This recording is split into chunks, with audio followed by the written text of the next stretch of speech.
Metro journey easy journey అన్నది హైదరాబాదీల ఉద్దేశం. ట్రాఫిక్లో గంటలు వెయిట్ చేయడం కంటే మెట్రోలో ప్రయాణించడమే మేలని అనుకుంటున్నారు. ప్రతిరోజు మెట్రో రైళ్లలో 4-5 లక్షల మంది దాకా రాకపోకలు సాగిస్తున్నారు. అయితే ఇప్పటి వరకు ఇది నగరంలో కొన్ని ప్రాంతాలకే పరిమితమైంది. కానీ దీనిని నగరం నలువైపులా మెట్రో విస్తరించేందుకు శ్రీకారం చుట్టింది తెలంగాణ సర్కార్. మెట్రో 2వ దశలో శంషాబాద్ విమానాశ్రయం వరకు మెట్రో రైలు ప్రతిపాదనలో కొత్త మార్పులకు శ్రీకారం చుట్టింది సర్కార్. కొత్త కారిడార్ 4కు ప్రస్తుతం ఉన్న 3 కారిడార్లను అనుసంధానం చేస్తారు. దీంతో మెట్రో ప్రయాణం ఇక మరింత సులభతరం కానుంది.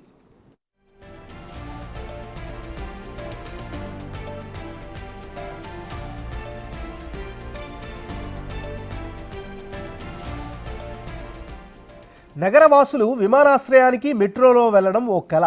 కానీ ఆ కలను నిజం చేసేందుకు ఓ కొత్త ప్రతిపాదనను తీసుకొచ్చింది ప్రభుత్వం. ఇకపై హైదరాబాద్ నగరంలో ఏ వైపున ఉన్నవారినైనా మెట్రోలో విమానాశ్రయానికి చేరుకునేలా కారిడార్ 1, కారిడార్ 2, 3లను కొత్త కారిడార్లు కలపనున్నారు. మహానగరాల్లో ట్రాఫిక్ రద్దీ దృష్ట్యా విమానాశ్రయాల వరకు మెట్రో రైలు అనుసంధానం అనివార్యంగా మారుతోంది. అంతర్జాతీయ నగరంగా ఎదుగుతున్న భాగ్యనగరంలోనూ శంషాబాద్ విమానాశ్రయం వరకు మెట్రో కారిడార్ మార్గాన్ని ప్రభుత్వం ఖరారు చేసింది. నాగోల్ నుంచి ఆరాంఘర్ మీదుగా శంషాబాద్ విమానాశ్రయం వరకు 36.6 కిలోమీటర్ల మార్గాన్ని ప్రతిపాదించింది. దీనికి సంబంధించి సమగ్ర ప్రాజెక్టు నివేదిక తుది మెరుగులు దిద్దుకుంటోంది.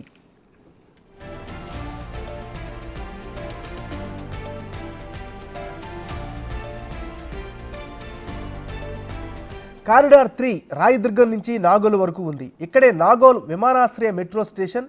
అక్కడి నుంచి కొత్త కారిడార్ నిర్మిస్తారు. కారిడార్ 1 మియాపూర్ నుంచి ఎల్బీ నగర్ వరకు ఉంటుంది. ఎల్బీ నగర్లో విమానాశ్రయ మెట్రో మార్గానికి కలుపుతారు. కారిడార్ 2 జేబీఎస్ నుంచి ఎంజీబీఎస్ వరకు ఉంది. ఈ మార్గాన్ని 2వ దశలో ఫలక్నుమా చాంద్రాయన గుట్ట వరకు విస్తరిస్తారు. చాంద్రాయన గుట్ట వద్ద అతిపెద్ద జంక్షన్ స్టేషన్ నిర్మించి విమానాశ్రయ మెట్రోకు అనుసంధానిస్తారు.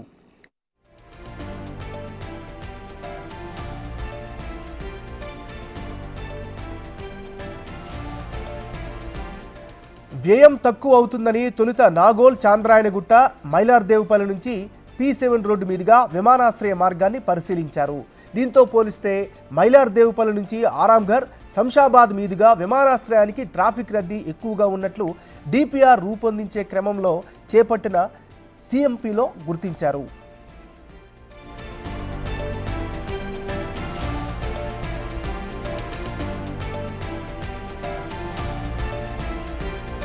ఎక్కువ మంది ప్రయాణికులు ఉపయోగించుకునే అవకాశం ఉందనే నిర్ణయానికి వచ్చారు. కేంద్రం సైతం మెట్రో రైలు ప్రాజెక్టుకు అనుమతి ఇవ్వాలంటే CMPని కీలకంగా పరిగణిస్తారు. దీంతో ఆరాంఘర్ మార్గాన్ని సర్కార్ ఖరారు చేసింది.